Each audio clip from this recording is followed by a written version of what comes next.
அப்படி சிவகங்கை சீமை என்பது ஒரு பகுதியாக இருந்தது.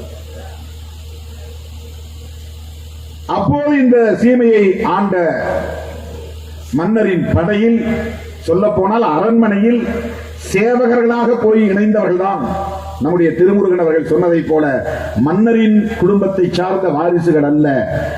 வெள்ளை மருது என்கிற பெரிய மருதும் சின்ன மருதும் அவர்கள் அரண்மனை சேவகர்களாக, அரண்மனையில் பணியாளர்களாக போய் சேர்ந்தவர்கள். அப்படி அங்கே பணியாளர்களாக சேர்ந்து மன்னரின் நம்பிக்கைக்குரியவர்களாக மாறி வேலு நாச்சியாரின் நம்பிக்கையும் பெற்றவர்கள். அப்படித்தான் பிரதானிகள் என்கிற தளபதிகளாக உயர்ந்தார்கள், நம்பிக்கைக்குரியவர்களாக மாறினார்கள்.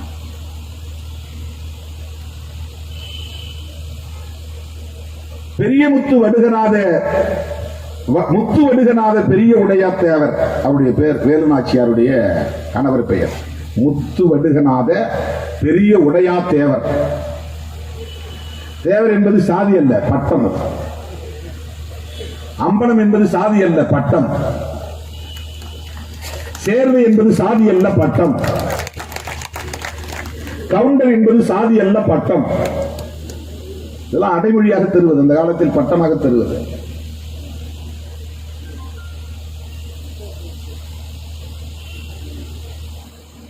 கல்லர் என்பது சாதி, அம்பலம் என்பது பட்டம். மறவர் என்பது சாதி, தேவர் என்பது பட்டம். அகம்படியார் என்பது சாதி, சேர்வை என்பது பட்டம். வளையர் என்பது சாதி, அம்பலம் என்பது பட்டம். வளையக்காரர்களுக்கு அம்பலம் பேர். ஒரு கிராமத்தில் கிராம தலைவனாக இருந்தா அவனுக்கு பேர் அம்பலம். பறையர்களுக்கு அம்பலம் உண்டு. அந்த ஊர் நாட்டாமையா இருந்தா அம்பலக்காரன் சொல்லுவாங்க. கவுண்டர் என்பது ஊர் தலைவர் அர்த்தம். கவுண்டர்னா ஊர் தலைவர். அது பறையர் சாதிக்குள்ளேயும் கவுண்டர் உண்டு, சக்கிலியர் சாதியிலேயும் கவுண்டர் உண்டு. அது பட்டம். இன்றைக்கு அதெல்லாம் சாதியாக போய்விட்டது, சாதியாக பார்க்கப்படுகிறது. பட்ட பெயர்கள். படையாட்சி என்பதுதான் சாதி. வன்னியர் என்பது பட்டம். அவங்களோட கூட கவுண்டர்னு ஒரு பட்டம் உண்டு. நாயகர் என்றால், நாயக்கர் என்றால் தலைவர் என்றுதான் பொருள். நாயக் அப்படின்னா தலைவர். ஆந்திராவுக்கு போனா நாயக், வட இந்தியாவுக்கு போனா நாயக், தமிழ்நாட்டுக்கு வந்தா நாயக்கர் அல்லது நாயகர். நாயகன் அப்படின்னா கதாநாயகன் சொல்றோம் இல்லையா. நாயக் என்றால் தலைவன் என்று பொருள். ஊர் தலைவர் நாயக், அவர் ஊர் தலைவர். அவர் நாயக் அப்படின்னா தலைவர்னு அர்த்தம். இங்க நாயக்கர் சாதி ஆகி போச்சு. ராமசாமி நாயக்கர் சாதி ஆகி போச்சு. இதெல்லாம் பட்ட பெயர். நாயுடு என்பது கூட பட்ட பெயர் தான். அது தெலுங்குல நாயுடு, தமிழ்ல நாயக. அங்க டூ டூன்னு எல்லாம் முடியும், லூ லூன்னு முடியும். தெலுங்குல எல்லா சொற்களும் டூன்னு முடியும், இல்லை லூன்னு முடியும். அதான் நாயுடுன்னு ஆயிடுச்சு. இது பட்ட பெயர். அது முத்து வடுகநாத பெரிய உடையா தேவர், அவருடைய மனைவிதான் வேலு நாச்சியார். நாச்சியார் என்கிற சொல் கூட என்னன்னா, அது வந்து ஆட்சி, ஆட்சிங்கிறாங்களா. நம்ம இந்த ஊருக்காரங்க அம்மா சினிமாவில் நடிச்சாங்க ஒரு அம்மா பேர் என்ன, மனோரமாவை வந்து ஆட்சிம்பாங்க. ஆயன் ஆங்கில தமிழ். ஆணுக்கு பேரு ஆயன், பெண்ணுக்கு பேரு ஆய்ச்சி. ஆணுக்கு பெயர் நாயன், பெண்ணுக்கு பெயர் நாச்சி. ஆணுக்கு பட்ட பெயர் நாயன். நாயன்னா நாயகன், நாயக்கர். நாயன் என்பதுதான் நாய்ச்சி. பேயன் என்பது பேச்சு. ஆயன் என்பது ஆய்ச்சி. பறையன் என்பது பறைச்சி என்பதை போல அந்த ஆட்சி நாச்சி என்பது அப்படித்தான் வருவது. வேலு நாச்சியார் என்ற இந்த பெயர் ராணியுடைய பெயர்.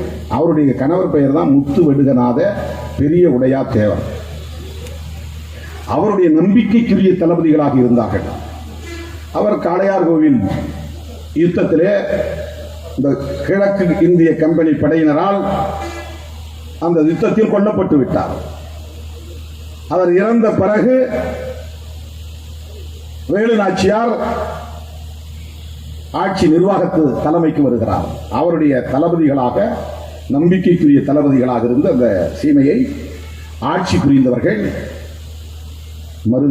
மருதிருவர் சகோதரர்கள். இரண்டு பேருமே வெள்ளை மருது, சின்ன மருது. வெள்ளை மருது வந்து ஆட்சி நிர்வாகத்தில் பெரிய ஆர்வம் காட்டக்கூடியவர் இல்லை. அவருக்கு வந்து இந்த ஆட்சி நிர்வாகம், வரி வசூல், யுத்தம் இதில் பெரிய ஆர்வம் கிடையாது. அவர் வேட்டையாடுவதில் தான் ரொம்ப விருப்பம் உள்ளவர். காடுகளுக்கு போவார், வேங்கைகளை சிறுத்தைகளை பிடிப்பதே அவருக்கு ஆர்வம். வெள்ளைக்காரர்கள் வேட்டையாட விரும்பினால் பெரிய மருதுவை நாடுவார்களாம். அந்த கிழக்கிந்திய கம்பெனியை சார்ந்தவர்கள் அப்போது நண்பர்களாகத்தான் இருந்திருக்கிறார்கள். ஏறத்தாழ 12 ஆண்டுகள் வெள்ளைக்கார கம்பெனி படையினருடன் நல்ல நட்போடுதான் மருதுருவர்கள் அந்த சகோதரர்கள் இருந்திருக்கிறார்கள். மிகச்சிறந்த நண்பர்களாக இருந்திருக்கிறார்கள். வேட்டையாட விருப்பப்பட்டால் உடனே பெரிய மருதுவை வந்து வெள்ளை மருதுவை வந்து பார்ப்பார்கள். அவர் அழைத்துக் கொண்டு போய் வேட்டை ஆடுவதற்கு பழக்கி கொடுப்பார், பழகுவார் என்று சொல்லப்படுகிறது, வரலாறு சொல்லுகிறது. ஓடுகிற புலியை வாளை பிடித்து ஓங்கி தரையிலே அடிக்கிற அளவுக்கு வலிமை பெற்றவர் வெள்ளை மருது என்று வரலாற்று குறிப்பிலே சொல்லப்படுகிறது. அதை யார் எழுதியிருக்கிறார்கள் என்றால் கிழக்கிந்திய கம்பெனி படையை சார்ந்த துரைகள். வெல்ஸ் துரை என்பவன் தன்னுடைய குறிப்பிலே குறிப்பிட்டிருக்கிறான். அவன் கர்னல் வெல்ஸ், அவன் குறிப்பிட்டிருக்கிறான். பயங்கரமான ஆள், வேட்டையாடுறதில்ல, ஓடிக்கிட்டு இருக்கிற புலியை பின்னாலே ஓடி வாழை பிடிச்சு தூக்கி சுழற்றி அடித்து தரையில் அடித்து அந்த புலியை கொன்று விடுவான். அந்த அளவுக்கு ஆற்றல் படைத்தவன். ஆற்காடு நவாப் அப்படி ஒரு மன்னர் இருந்தார். வாலாஜா முகமது அலி கான் அவருடைய பெயர். ஆற்காட்டு அரசர். இன்னைக்கு கூட அவங்களுடைய பரம்பரை வாரிசுகள் சென்னையிலே இருக்கிறார்கள். ஆற்காடு நவாப்னு பேர். அவர்களுடைய ஏவல் படையாகத்தான் கிழக்கிந்திய கம்பெனி படை இருந்தது. அந்த கிழக்கிந்திய கம்பெனி படையை சார்ந்தவர்கள் நவாபுக்கு வரி வசூல் செய்யக்கூடியவர்களாகத்தான் இருந்திருக்கிறார்கள். அவர்களின் துணையோடு தான் கிழக்கிந்திய கம்பெனி படையை சார்ந்தவர்கள் இந்த குறுநில மன்னர்களை எல்லாம் ஆட்சி படைத்திருக்கிறார்கள். நவாபு படையினரும் கிழக்கிந்திய கம்பெனி படையினரும் சேர்ந்து கொண்டு இந்த பாளையக்காரர்களை எல்லாம் அடக்கி ஒடுக்கி இருக்கிறார்கள், வரி வசூலித்து வதை செய்திருக்கிறார்கள். ஆக பெரிய மருது அவர்களோடு நட்பில் இருந்த காலத்தில் வேட்டையாடுவதற்கு பழக்கி இருக்கிறார்கள்.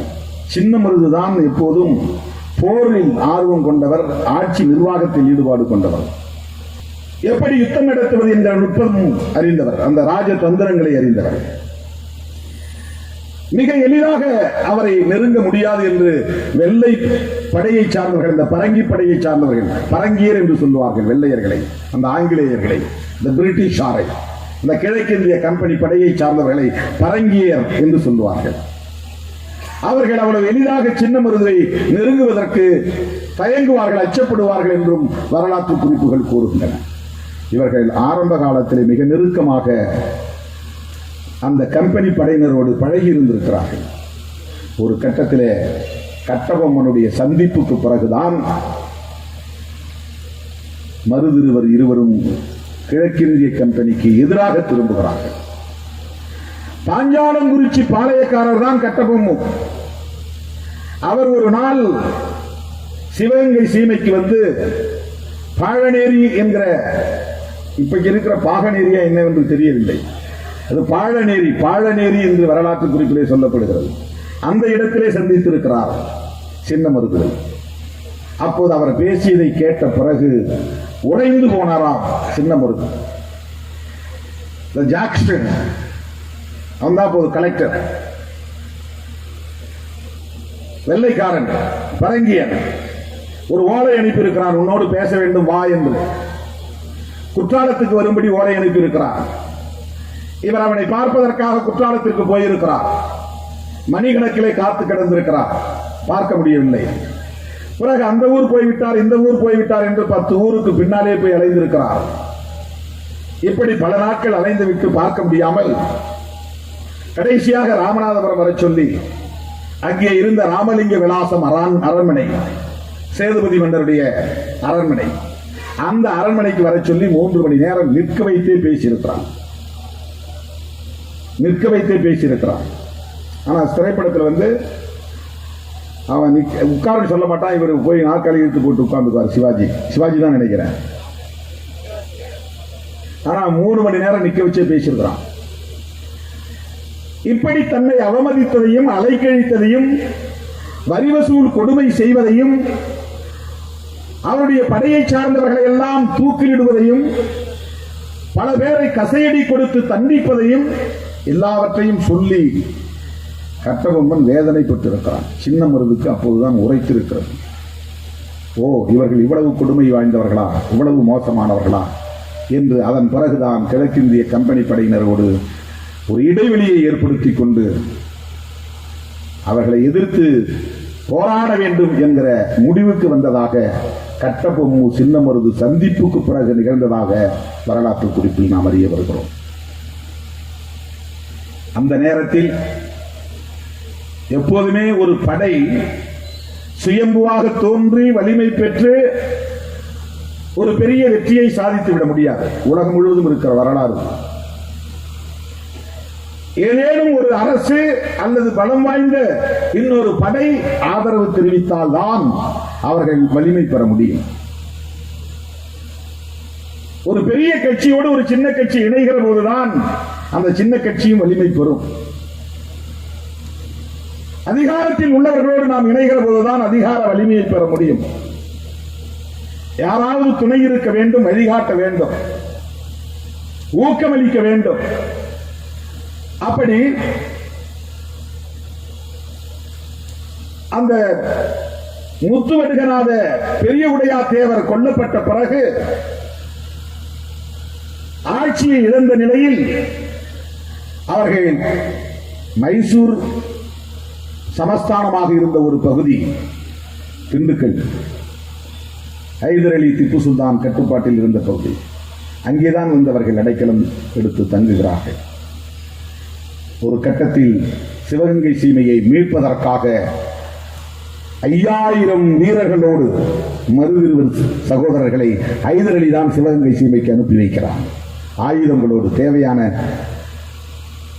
படையினரோடு, 5000 படையினரோடு, படை வீரர்களோடு சிவகங்கை சீமைக்கு வந்துதான் நவாப் படையையும் கும்பினி அந்த கிழக்கிந்திய கம்பெனி படையினரையும் விரட்டி அடித்துவிட்டு மறுபடியும் சமஸ்தானத்தை அந்த தம்பி புறப்படு, நீ தலை நிமிந்து புறப்படு, அண்ணே திருமா பேர சொல்லி நீ தீப்பிழம்பா கிளம்பிடு.